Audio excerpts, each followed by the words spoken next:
Này đông nhấp tay gì đây? Này đông nhấp lời trời.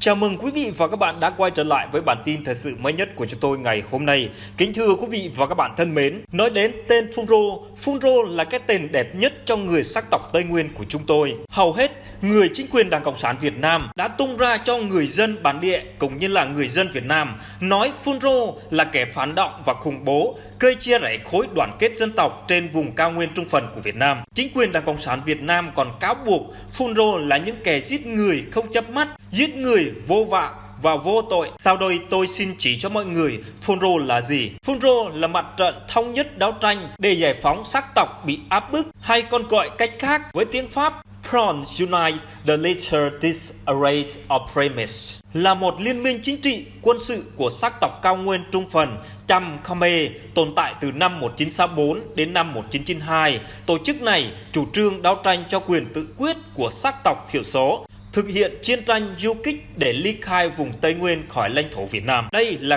cái tên gọi là Phun-rô, ý nghĩa của nó là như vậy. Thế còn người dân Việt Nam hiện tại bây giờ như thế nào? Người dân Việt Nam hiện tại cứ đổ lỗi cho người Phun-rô là kẻ phản động khủng bố. Trong khi đó, chính quyền Đảng Cộng sản Việt Nam còn cáo buộc những người theo tôn giáo, hay còn gọi là thực thi tôn giáo của mình, đã bị chính quyền Đảng Cộng sản Việt Nam bắt bớ, đánh đập và ngược đãi, sau đó đưa lên tòa án cáo buộc đạo Pháp, đạo Mỹ theo Phun-rô lưu vong ở nước ngoài, chống chính quyền Đảng Cộng sản Việt Nam, phản động khủng bố. Ngoài điều đó, chính quyền Đảng Cộng sản Việt Nam đã viết ra rằng trên trang web của họ, Phun-rô là gì? Sự thật rung mình về tội ác của tổ chức Phun-rô. Họ nói như thế này các bạn. Phun-rô là gì?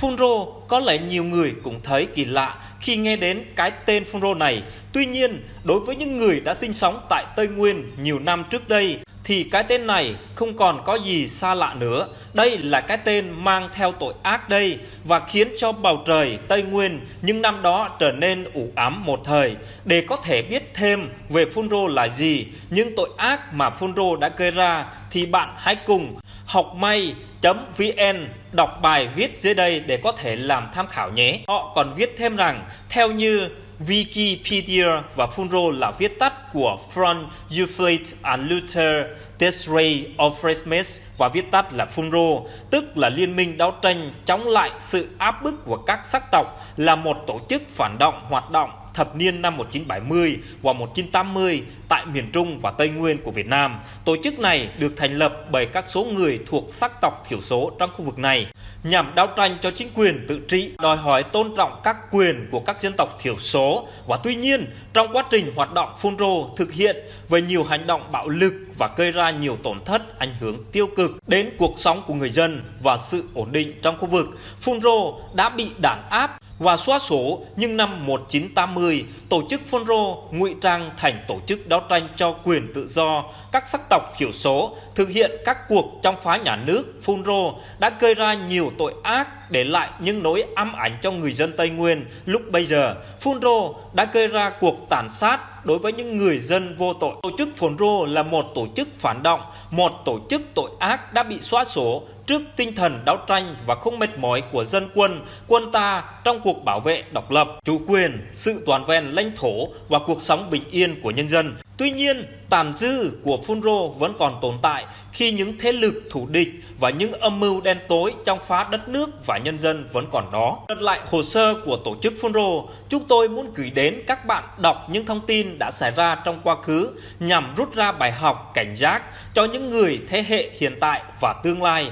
Chúng ta phải luôn cảnh giác trước âm mưu phá hoại đất nước và cũng như là cuộc sống bình yên của nhân dân, đồng thời đoàn kết nhất trí trong việc bảo vệ được độc lập và chủ quyền toàn vẹn lãnh thổ của đất nước. Những thông tin về Phun-rô đã trở thành một phần lịch sử của thương dân tộc, và tuy nhiên chúng cũng là một bài học quý giá cho chúng ta, không chỉ trong việc bảo vệ đất nước mà còn là trong cuộc sống hàng ngày. Chỉ có sự đoàn kết và nỗ lực và không ngừng mới giúp chúng ta đẩy lui những thế hệ phản động và bảo vệ đất nước, cuộc sống bình yên và hạnh phúc mỗi ngày của người dân Việt Nam. Đây là cái bài viết và sự nói dối của chính quyền Đảng Cộng sản Việt Nam. Thưa quý vị, nếu quý vị cũng đã biết về cái phần này, xin đừng nghe những gì Cộng sản nói, phải xem những gì Cộng sản làm.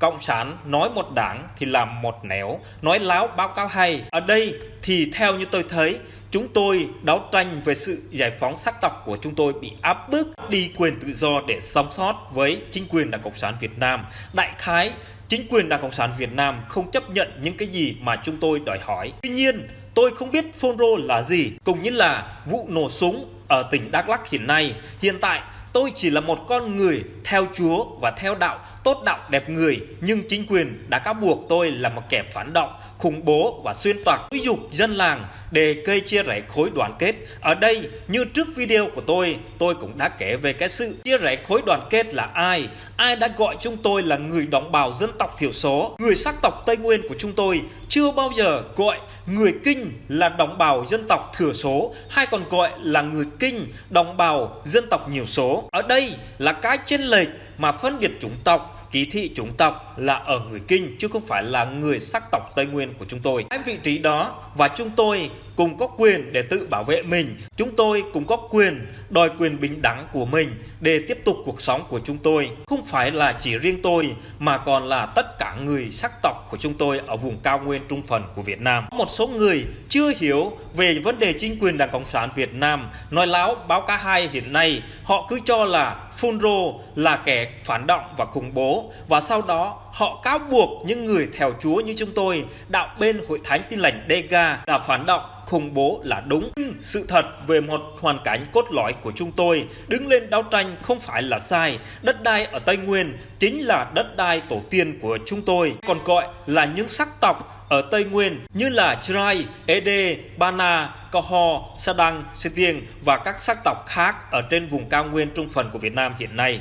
Mọi thứ chúng tôi có bị chính quyền Đảng Cộng sản Việt Nam tước đi hết, ngay cả quyền sống của con người hiện tại của chúng tôi ngay bây giờ. Muốn hỏi các anh chị em ở vùng Tây Nguyên, nếu các bạn bị chính quyền Đảng Cộng sản Việt Nam tước hết quyền sử dụng đất như mấy người nổ súng tấn công chính quyền Đảng Cộng sản Việt Nam ở xã Cơ Tu, huyện Chư Quynh, tỉnh Gia Lai, liệu các bạn có đồng ý với chính quyền Đảng Cộng sản Việt Nam hay không? Thứ hai, tôi muốn hỏi, nếu các bạn luôn sống vào có sự áp bức của chính quyền Đảng Cộng sản Việt Nam ép các bạn đến cùng, liệu các bạn có ý kiến và có đồng ý với họ hay không? Ngoài điều đó, nếu các bạn sống trong một cái sự sợ hãi hay cái sự đàn áp cũng như là tước đi quyền con người sống và các bạn muốn đi đâu đi đó, chính quyền Đảng Cộng sản Việt Nam cấm bạn, liệu bạn có đồng ý với những điều họ cấm kỵ hay là họ bắt nạt, hay cũng như là họ cấm hoàn toàn các bạn, liệu các bạn có đồng ý hay không? Quý vị đã hiểu về cái phần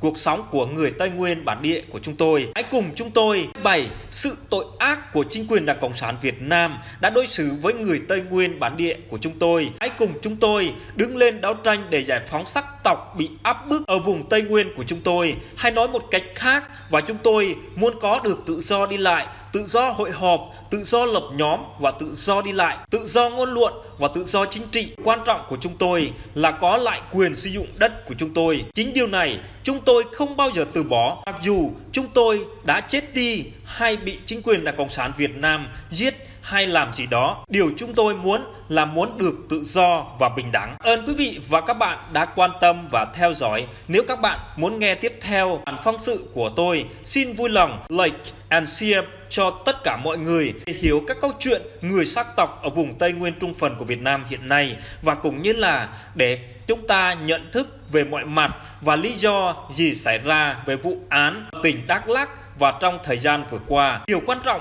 tôi muốn nói lên cho quý vị và các bạn, hãy phơi bày những gì chính quyền Đảng Cộng sản Việt Nam đã làm với người Tây Nguyên của chúng tôi. Không chỉ là riêng người Tây Nguyên của chúng tôi mà còn có những người khác và đảng phái khác. Tôi xin chân thành cảm ơn quý vị và các bạn.